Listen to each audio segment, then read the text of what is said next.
ऐसे कुछ सवाल आएंगे। तो चलिए थोड़ा सा हम जानते हैं कैसे।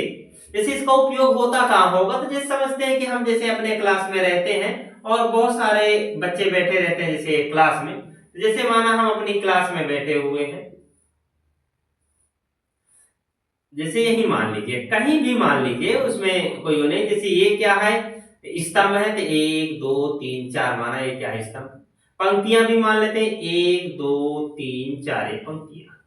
जैसे हम बैठे माना कि यहाँ है, जब यहाँ बैठे हैं, मान लीजिए कि भाई सुरेश नाम का लड़का यहाँ बैठा हुआ है। यदि बताना हो कि सुरेश बैठा कहाँ, तो बता सकते हैं कि भाई दूसरी पंक्ति और तीसरे स्तंभ में, मतलब दूसरी पंक्ति और तीसरे स्तंभ में क्या बैठा हुआ।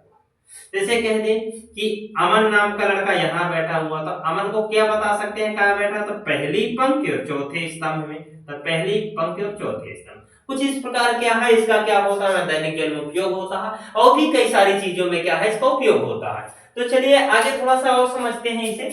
तो जैसे इसमें हमने बताया कि यहाँ x और y के रूप में क्या है, दो चीजें दी जाएंगे, मतलब ये x एक्सिस रहेगा, जैसे ये x क्या है एक्सिस, और क्या मतलब x अक्ष, और एक क्या रहेगा y एक्सिस, मतलब y अक्ष।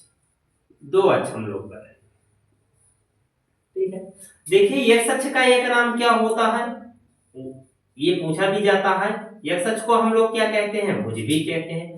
y अक्ष को हम लोग क्या कहते हैं, कोट भी कहते हैं। देखिए x अक्ष का एक और होता है, कैसी रेखा होती है, तो x अक्ष क्या होती है, ऐसी रेखा होती है। जो y अक्ष होती है तो ऐसी रेखा होती है ऊपर की ओर। तो x अक्ष ऐसी होती है पड़ी, जैसे हम मतलब पड़े रहते हैं, जब खड़े रहते हैं तो खड़े रहते हैं मतलब ऊर्ध्वाधर, जब पड़े रहते हैं मतलब क्षैतिज। तो एक कैसी रेखा कहलाती है, क्षैतिज। मतलब ये क्या होती है, x अक्ष को हम लोग क्षैतिज रेखा कहते हैं। और y अक्ष को हम लोग क्या कहते हैं, ऊर्ध्वाधर रेखा।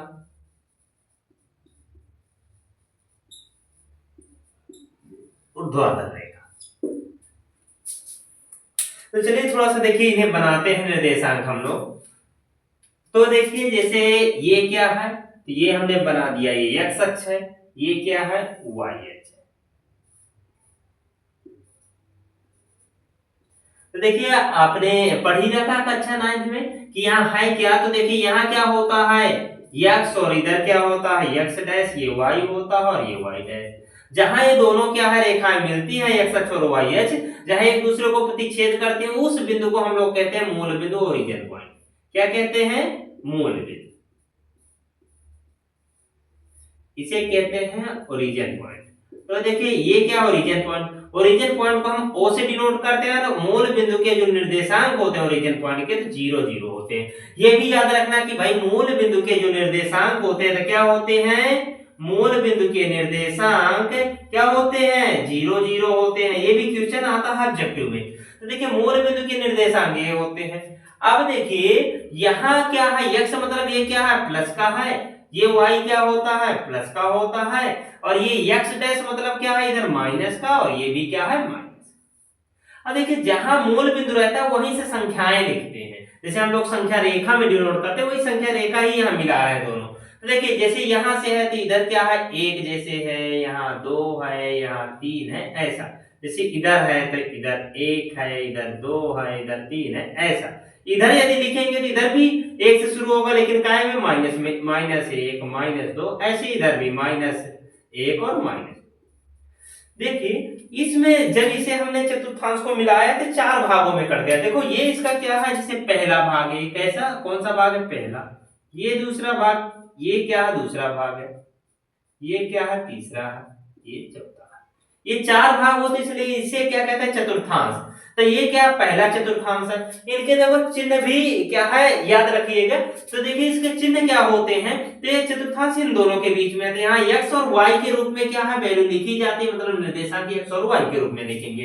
तो जैसे यहाँ क्या है, यहाँ जैसे यहाँ लिखा गया कि भाई यहाँ क्या है, x अक्ष क्या है, तो x और y की वैल्यू लिखना, तो x का क्या है, x अक्ष भी यहाँ धनात्मक है, मतलब प्लस का, y अक्ष भी क्या है, धनात्मक है, प्लस का।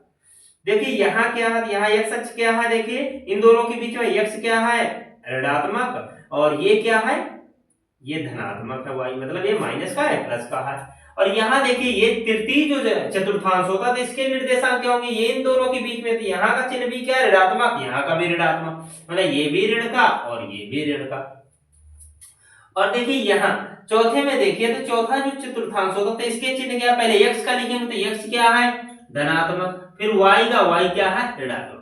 देखिए इनके चिन्ह भी याद रखिएगा, क्योंकि कभी कभार देखिए ऑब्जेक्टिव में ऐसे भी क्वेश्चन बनाता है कि जैसे बिंदु दे देगा कि 2 है और 5 है, किस चतुर्थांश में स्थित है, तो देखिए इनके चिन्ह देखे जाते हैं। जैसे ये क्या है प्लस है, इसका चिन्ह, इसका भी चिन्ह प्लस है। और प्लस प्लस कौन से चतुर्थांश के क्या होते हैं चिन्ह होते हैं, तो प्रथम के, मतलब जो 2 5 बिंदु है तो कौन से चतुर्थांश में स्थित होगा, प्रथम में। और यदि ऐसा दे दिया कि -3 और -2 है तो इन दोनों के चिन्ह क्या है, माइनस माइनस है। तो माइनस माइनस कौन से चतुर्थांश के चिन्ह होते हैं, तृतीय के, तो तृतीय में स्थित है। यदि कहीं दे दिया कि भाई -7 और 2, तो -7 मतलब यहाँ क्या है, तो देखिए चिन्ह अलग करिए, देखिए यहाँ क्या माइनस है, फिर क्या है प्लस का चिन्ह है। तो माइनस और प्लस कौन से चतुर्थांश में होते हैं, तो पता है कि ये क्या कहाँ होगा, तो द्वितीय चतुर्थांश में। यदि कहीं ऐसे दे दिया कि 2 है और -3 है, तो 2 और -3 मतलब इसका जो पहला जो चिन्ह है तो प्लस का है, दूसरा क्या माइनस का, तो प्लस और माइनस कौन सा चतुर्थांश होता है, चतुर्थ होता है। तो देखिए ऐसे क्या है ऑब्जेक्टिव आ सकते हैं। अब देखिए दूसरी बात देखते हैं जो बहुत ही इंपॉर्टेंट है और पूछा जाता है हर बार। तो जैसे कोई भी बिंदु x अक्ष पर स्थित है तो उसके देखिए निर्देशांक क्या होंगे। जैसे माना कोई बिंदु यहाँ स्थित है, ये x अक्ष है, तो x अक्ष पर स्थित है तो इसका निर्देशांक क्या होगा, तो देखिए यहाँ से मिलाएंगे।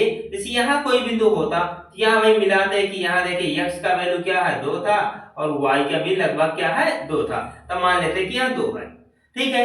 जब 2 2 है, लेकिन यदि कोई बिंदु यहाँ स्थित है x अक्ष में, तो जब x अक्ष में कोई बिंदु स्थित होगा तो देखिए इसे हम लोग क्या करेंगे, तो जब x अक्ष में स्थित है तो मतलब यहाँ x का तो निर्देशांक है और y का क्या हो जाएगा 0। देखिए यहाँ y का वैल्यू क्या, यहाँ तो देखिए y का वैल्यू मिलाए थे 2 था, यहाँ यदि मिला तो यहाँ क्या 0 था, मतलब 2 और 0 हो जाएगा।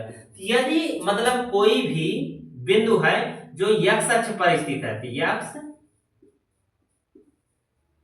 अक्ष पर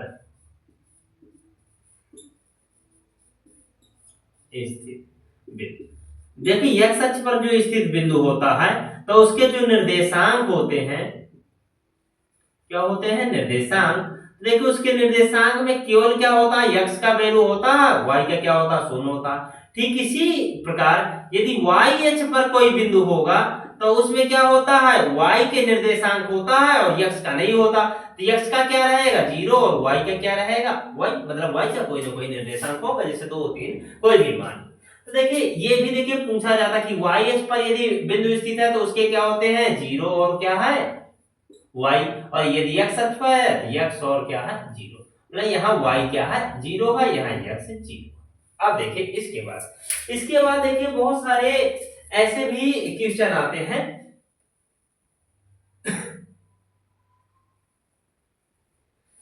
कि देखिए पहले जो वैल्यू होती है, जैसे हमने लिखा 2 और 5, यहां जैसे पूछ ले कि x का मान क्या है, तो देखिए x का मान क्या है यहाँ 2 है, y का मान क्या है, तो y का मान क्या है 5 है।